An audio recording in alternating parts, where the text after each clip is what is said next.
दो सीट गोपालगंज और मोकामा में चुनाव समाप्त होने के बाद जब कुढ़नी की बात आई तो कुढ़नी उपचुनाव में ये सीट जनता दल यूनाइटेड को जाने के बाद से ये चर्चा शुरू हो गई कि क्या तेजस्वी यादव से नीतीश कुमार ने यह सीट लेकर के गलती की है या फिर तेजस्वी यादव ने आखिर नीतीश कुमार को ये सीट क्यों दी। कहा जा रहा है कि इसके पीछे दो कारण हैं।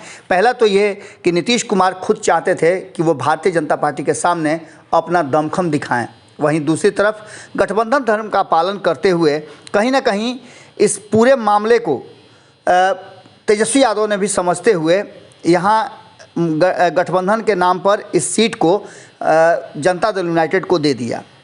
आपको बता दें कि कुढ़नी विधानसभा चुनाव परिणाम के बाद इसके मायने बदलने वाले हैं और समीकरण भी बदलने वाला है।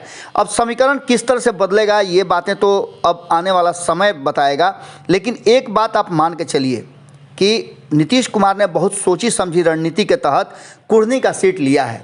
यहाँ महागठबंधन की एकता को भी दिखाया जाना है, लेकिन चर्चा ये भी चल रही है कि क्या नीतीश कुमार जिस तरह से मोकामा और गोपालगंज में पूरी मजबूती के साथ तेजस्वी यादव के साथ नहीं खड़े नजर आए तो क्या राजद भी यहाँ इस तरह की बात करेगी। वोटों के समीकरण और जातीय समीकरण को जोड़ घटाव करके देखा जा रहा है तो यहाँ नीतीश कुमार ने बहुत ही कैलकुलेटेड रिस्क लिया है। एक तरफ जहाँ लौकुश का यहाँ वोट 30,000 से ऊपर है, वहीं नीतीश कुमार को ये बात पता है कि यादवों का वोट भी यहाँ अच्छा खासा होगा। दूसरी तरफ उन्होंने कुशवाहा उम्मीदवार को उतार करके एक संदेश देने का काम किया है कि लौकुश समीकरण पूरी तरह से एकजुट है। हालांकि इस पूरे चुनाव में सबसे बड़ी भूमिका हमने आपको पहले ही बताया है कि उपेंद्र कुशवाहा की होने जा रही है, लेकिन इस पूरे जो चुनावी रणनीति है उसमें भारतीय जनता पार्टी लगातार नकारात्मक प्रचार की बात कर रही है कि नीतीश कुमार ने नकारात्मक प्रचार किया जिससे तेजस्वी यादव की गोपालगंज में हार हुई। नीतीश कुमार की रुचि महागठबंधन को जिताने में नहीं थी। इसकी वजह से ही कुर्मी धानुक कुशवाहा जैसे जो परंपरागत वोटर थे उनका 60% से अधिक भारतीय जनता पार्टी को गया। इसके साथ ही पिछड़ा वर्ग का वोट भी ट्रांसफ़र होकर के भारतीय जनता पार्टी को गया। और अगर देखा जाए तो गोपालगंज विधानसभा चुनाव में भाजपा को ये सीट मिलना यही कारण है कि महागठबंधन के रणनीतिकारों ने जनता को इस दुविधा से निकालने के लिए कुढ़नी सीट जदयू को दी है, जहां नीतीश का कोई आधार नहीं है। लेकिन वहीं दूसरी तरफ भाजपा के लिए कुढ़नी विधानसभा का यह उपचुनाव अपने आधार को समेटने का एक फाइनल मैच बताया जा रहा है। तो वहीं महागठबंधन की एकजुटता भी इसमें अच्छी तरह से टेस्ट होगी।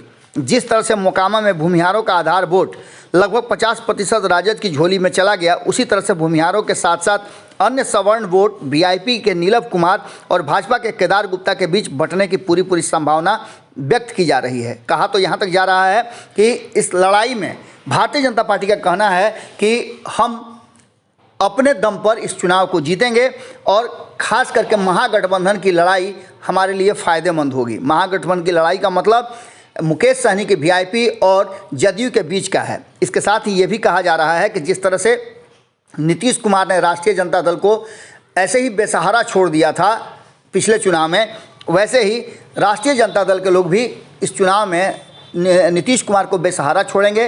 हालांकि राष्ट्रीय जनता दल का एक बहुत पुराना कार्यकर्ता जो लगातार कुढ़नी से अपनी उम्मीदवारी के लिए ताल ठोक रहा था, उसे टिकट नहीं देने के बाद उसने अपना नामांकन जो है निर्दलीय कर लिया है। और देखना होगा कि इस पूरे मामले में क्या कुछ होता है। शेखर सहनी इस चुनावी मैदान में अपना किस्मत आजमा रहे हैं और दावा कर रहे हैं कि यहाँ की जनता पर उनका बेहतर पकड़ है। वहीं आपको बता दें कि जदयू के सोचे समझे रणनीति के तहत कुशवाहा उम्मीदवार को उतारा है। मनोज कुशवाहा के उम्मीदवार बनने के बाद यहाँ के समीकरण को देखते हुए कुशवाहा वोटर का पलड़ा भी भारी है। यहाँ वो वोट इधर उधर बंटने वाला नहीं है, ये बातें कही जा रही हैं। उपेंद्र कुशवाहा की भूमिका एक बार फिर से आपको बता रहे हैं कि यहाँ बड़ी होने वाली है, क्योंकि 25 से 30,000 की आबादी है। वहीं अगर बात करें तो मुस्लिम वोटर भी इस बार एआईएमआईएम के तरफ जा सकते हैं, क्योंकि वहाँ एआईएमआईएम ने अपना उम्मीदवार उतार दिया है।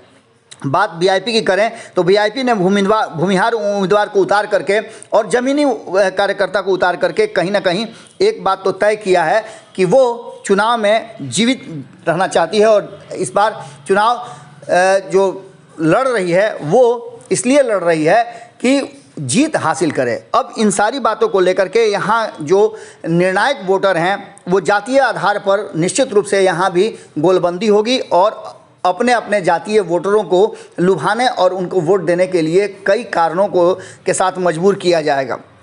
कुर्नी विधानसभा में जो कोर वोटर हैं उसके अलावा यादव, कुर्मी, पासवान और पासी जाति के लोग काफ़ी संख्या में हैं, जो जिस तरफ ज़्यादा जाएंगे उनका पलड़ा भारी होगा। यह एक आकलन के मुताबिक अगर देखा जाए तो 30,000 यादव, 15,000 कुर्मी, पासवान और पासी मिलाकर 30,000 वोट, इनका झुकाव किस तरफ होता है। और इस चुनाव में कुशवाहा की भूमिका और ख़ास करके चिराग पासवान की भूमिका पर सबकी निगाह होगी, क्योंकि उपेंद्र कुशवाहा वोटरों को ट्रांसफ़र कराने में कितना सफल होते हैं और उन्हें किस तरह से कुर्मी कुशवाहा के दम पर नीतीश कुमार इस चुनाव में तरजीह देते हैं। क्योंकि जो हमारे पास खबर आ रही है उसके अनुसार ललन सिंह यहाँ लगातार डेरा डाले रहेंगे और एक सप्ताह का उन्होंने अपना कार्यक्रम बनाया है यहाँ पर जदयू को जिताने के लिए। लेकिन इन सब के बीच उपेंद्र कुशवाहा की भूमिका बड़ी होने वाली है। वहीं एनडीए की तरफ से चिराग पासवान की भूमिका भी इस बात की तरफ इशारा करेगी कि जीत हार किसकी होगी। अगर चिराग पासवान अपने वोटरों को खास करके अपने जातीय समीकरण को साधने में सफल हो गए तो यहाँ कड़ी टक्कर देगी भारतीय जनता पार्टी। वहीं आपको बता दें कि सहनी समाज के साथ साथ सवर्णों के खास करके भूमिहारों के वोट को अपनी तरफ करने के लिए मुकेश सहनी ने जिस उम्मीदवार को उतारा है, देखना होगा कि वो क्या कर पाते हैं, कितने पानी में हैं। आगे देखना दिलचस्प होगा कि इस चुनाव को जो कहा जा रहा है कि 2024 का फाइनल है, इसमें खेल बड़ा होने की बात की जा रही है और कहा यह जा रहा है कि तेजस्वी यादव से नीतीश कुमार ने कुर्नी सीट ले करके भारतीय जनता पार्टी को टेंशन में डाल दिया है। क्योंकि भारतीय जनता पार्टी को यह बात पता है कि पिछली बार राष्ट्रीय जनता दल जब इतना मजबूती के साथ चुनाव लड़ी थी तो मात्र 712 वोटों से जीत हार हुआ था। और दूसरा सबसे महत्वपूर्ण बात इस सीट का है कि जिस गठबंधन की सरकार यहाँ रही है वो गठबंधन कभी भी कुर्नी का चुनाव नहीं जीत पाया। 2015 में यहाँ से भारतीय जनता पार्टी जीती थी, जबकि आपको पता है कि सरकार यहाँ महागठबंधन की थी और महागठबंधन एकजुट था। वहीं अगर बात करें 2020 की तो 2020 में यहाँ एनडीए की सरकार थी, एनडीए एकजुट था और वहाँ जीत हुई थी राष्ट्रीय जनता दल की यानी महागठबंधन की। अब ऐसी स्थिति में आप समझ सकते हैं कि इस बार जो समीकरण और पिछला रिकॉर्ड बता रहा है वो क्या कह रहा है। इसके बावजूद भी नीतीश कुमार का कुर्नी सीट पर चुनाव लड़ना बहुत सारी बातों को जन्म दे रहा है और भीतर खाने में बहुत सारा खेल कहा जा रहा है कि शुरू हो चुका है। जुड़े रहिए भारत लाइव के साथ, खबरों का सिलसिला लगातार। अगर ये वीडियो पसंद आई और वह बिहार के राजनीति और बिहारियत से सरोकार रखेनी तो सब्सक्राइब बटन दबा के चैनल के सब्सक्राइब कर ली। ओजे एगो घंटी बा, ओकरा बटन दबा देला से कुल सटीक और मारक खबर रुआ मुफ्त में मिल जाई।